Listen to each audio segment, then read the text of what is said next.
இந்த சுவாரஸ்யமான அலசலுக்கு உங்களை வரவேற்கிறோம். கண்டிப்பா இன்னைக்கு நாம எடுத்துக்கிட்ட டாபிக் ரொம்பவே ஸ்பெஷல். ஆமா, இன்னைக்கு நாம 7ஆம் வகுப்பு தமிழ் பாட புத்தகத்தில் இருக்கிற கவிஞர் தேனரசனோட ஒரு வேண்டுகோள் அப்படிங்கிற அற்புதமான கவிதையை தான் அலச போறோம். கலையும் மனித உணர்வுகளும் எப்படி பிரிக்க முடியாதபடி ஒன்னா இணைஞ்சிருக்கு அப்படிங்கறத பத்தி இந்த கவிதை பேசுது. ஆமா, கலைங்கிறது வெறும் பொழுதுபோக்கு இல்ல, அது மனித உணர்வுகளோட கண்ணாடி. இந்த கவிதையில கவிஞர் தேனரசன் உலகெங்கும் உள்ள கலைஞர்களுக்கு, அதாவது அவர் மொழியில சொல்லணும்னா பிரம்மாக்களுக்கு ஒரு மிகப்பெரிய வேண்டுகோளை வைக்கிறாரு. கலையுலக பிரம்மாக்களே, மண்ணின் வனப்புக்கு புதிய அழகுகள் சேர்ப்பவர்களே, ஒரு மானுடத்தின் வேண்டுகோள். கலைகளை படைப்பவர்களுக்கும் இந்த உலகத்தோட அழக கூட்டுபவர்களுக்கும் ஒட்டுமொத்த மனித சமுதாயம் வைக்கிற ஒரு கோரிக்கை இது. அடுத்து கவிஞர் என்ன சொல்றாருங்கிறது தான் இந்த கவிதையோட ரொம்ப முக்கியமான பகுதியே. ஒரு கலைஞன் எதை வேண்டாலும் படைக்கலாம், ஆனா அதுல ஒரு நிஜம் இருக்கணும்னு சொல்றாரு. நான் அந்த வரியை வாசிக்கிறேன். சரி, வாசியுங்கள். நீங்கள் சிற்பிகளாக பாறை உடைப்பவனின் சிலை வடித்தால் வியர்வை நெடி வீசட்டும் அப்படின்னு கவிஞர் சொல்றாரு. அதாவது ஒரு பாறை உடைப்பவனோட தசைகள்ல இருக்கிற இறுக்கம், அவனோட முகத்துல வழியிற களைப்பு, அவனோட நரம்புகள்ல புடைச்சு நிக்கிற அந்த உழைப்பு, இது எல்லாத்தையும் அந்த சிற்பம் அவ்வளவு தத்ரூபமா பிரதிபலிக்கணும். வாவ், அருமை. ஆமா, அந்த சிற்பத்தை பாக்குற ஒரு பார்வையாளனுக்கு அவன் அறியாமலேயே அந்த உழைப்பாளியோட வியர்வை வாசம் நினைவுக்கு வரணும். ஒரு தொழிலாளியோட வலிய, அவனோட கடுமையான உழைப்ப ஒரு கல் பிரதிபலிக்கணும். அதுதான் உண்மையான கலை. ஆஹா, சூப்பர் விளக்கம். அப்போ அடுத்த வரியான அதில் வயல்வெளி உழவனின் உருவ வார்ப்பினில் ஈராமண் வாசம் இருக்க வேண்டும் அப்படிங்கறதும் இதே அர்த்தத்துல தான் வருது இல்லையா? உழவனோட உருவத்தை உருவாக்கினா அதுல வயல்வெளியோட அந்த ஈரம் மண்ணின் வாசம் இருக்கணும். ஒரு உழவனோட சிலைய பார்த்த உடனேயே மழையில நனைஞ்ச அந்த ஈர மண்ணோட வாசம், அந்த புது மண் வாசனை நம்ம நாசிய தீண்டணும். அடுத்த வரிய பாத்தீங்கன்னா, ஓவியர்களாக தாய்மையின் பூரிப்பை சித்திரமாக்கினால் அவள் முகப்பொழிவில் வழித்தெடுக்குமாறு இருக்கட்டும் கரிசன பாச உணர்வுகள் அப்படின்னு சொல்றாரு. பூரிப்பு அப்படின்னா எல்லையில்லா மகிழ்ச்சின்னு அர்த்தம். கரெக்ட். ஒரு தாயோட மகிழ்ச்சிய ஓவியம் வரையும் போது அவளோட முகத்துல அந்த அன்பும் பாசமும் நிறைஞ்சு காணப்படணும் அப்படிங்கறத தான் அவ்வளவு அழகா சொல்றாரு. கவிஞர் அதோட நிக்கல, ஒரு சின்ன மழலை சித்திரமா பால்மணம் கமழ வேண்டும் அதன் பழிங்கு மேனியில் அப்படின்னு இன்னொரு அழகிய வரியையும் சேர்க்கிறாரு. மழலைனா குழந்தை, மேனினா உடல். ஆமா, ஒரு சிறு குழந்தையோட ஓவியத்தை வரைஞ்சா அதுல பால் மனம் வீசணும்னு சொல்றாரு. சரி, உழைப்பு, பாசம், குழந்தைத்தனம்னு மனித உணர்வுகளை பத்தி நாம நிறைய பேசிட்டோம். மலைச்சிகரங்களா, அட்லாண்டிக் சமுத்திர அலைகளா, அமேசான் காடுகளா, பனிப்படர் பள்ளத்தாக்குகளா, தொங்கும் அதிசய தோட்டங்களா, இயற்கையின் பிரமிப்பு எதுவும் கலை வடிவும் கொள்ளலாம். ஆமா, எந்த இயற்கை வியப்பையும் நம்ம கலையா உருவாக்கலாம். இத சொல்லிட்டு இறுதியா கட்டாயம் மனிதன் இல்லாத இணையாட எந்த வனப்பும் வனப்பில்லை, அவன் கலவாத எதிலும் ஜீவ உயிர்ப்பில்லை அப்படின்னு முத்தாய்ப்பா முடிக்கிறாரு. இயற்கை நிச்சயமா மனிதனை விட பிரம்மாண்டமானதுதான், அதுல எந்த சந்தேகமும் எனக்கு இல்ல. ஆனா நாம இங்க பேசிட்டு இருக்கிறது இயற்கைய பத்தி இல்ல, கலை அப்படிங்கறத பத்தி. சிந்திச்சு பாருங்க, ஒரு பாறையோ இல்ல ஒரு பெரிய மரமோ இல்ல அமேசான் நதியோ ஒரு ஓவியத்தை ரசிக்க போறது கிடையாது. கலை என்பதே மனிதர்கள் அனுபவிப்பதற்காக மனிதர்களால் உருவாக்கப்படுவது.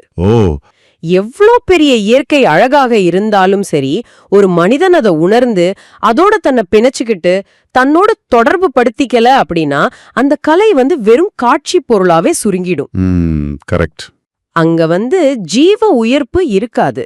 வியர்வை, ஈரமண், தாயின் பாசம், குழந்தையின் பால்மணம், இது எல்லாமே மனிதனோட அடிப்படையான நிஜமான அனுபவங்கள். இந்த நிஜமான அனுபவங்கள் கலக்காத எதுவுமே ஒரு மனிதனோட ஆன்மாவை தொட முடியாது. ஒரு தமிழ் ஆசிரியராக பணியாற்றியவர், அதுவே அவரோட மொழி ஆளுமைக்கு ஒரு மிகச்சிறந்த சான்று. அவர் வானம்பாடி, குயில், தென்றல் போன்ற இலக்கிய இதழ்கள்ல தொடர்ந்து கவிதைகள் எழுதியிருக்காரு. வானம்பாடி இயக்கம் தமிழ் புதுக்கவிதை வரலாற்றுல அது ஒரு மிக முக்கியமான காலகட்டமாச்சே.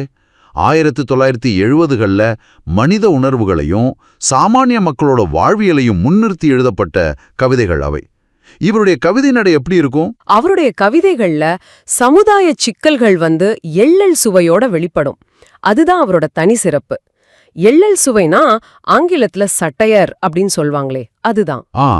கிண்டலாகவும் சிந்திக்க வைக்கும்படியும் எழுதுறது. கரெக்ட். சமூகத்துல நடக்கிற அநீதிகளையோ முரண்பாடுகளையோ நேரடியா கோவப்பட்டு சொல்றதை விட ஒருவித அங்கதத்தோட எழுதுற ஆற்றல் கொண்டவர். மண்வாசல், வெள்ளை ரோஜா, அப்புறம் பெய்து பழகிய மேகம் ஆகியவை அவர் எழுதிய புகழ்பெற்ற கவிதை நூல்கள். அருமை.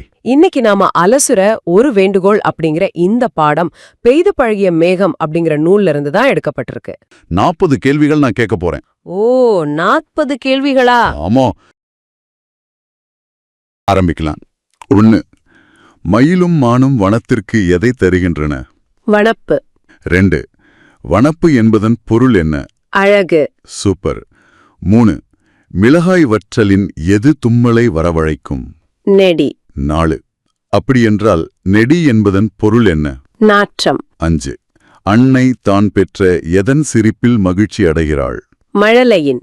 6. மழலை என்பதன் பொருள் என்ன? குழந்தை. கரெக்ட். 7. வனப்பில்லை என்பதை பிரித்து எழுதினால் கிடைப்பது? வனப்பு கூட்டல் இல்லை.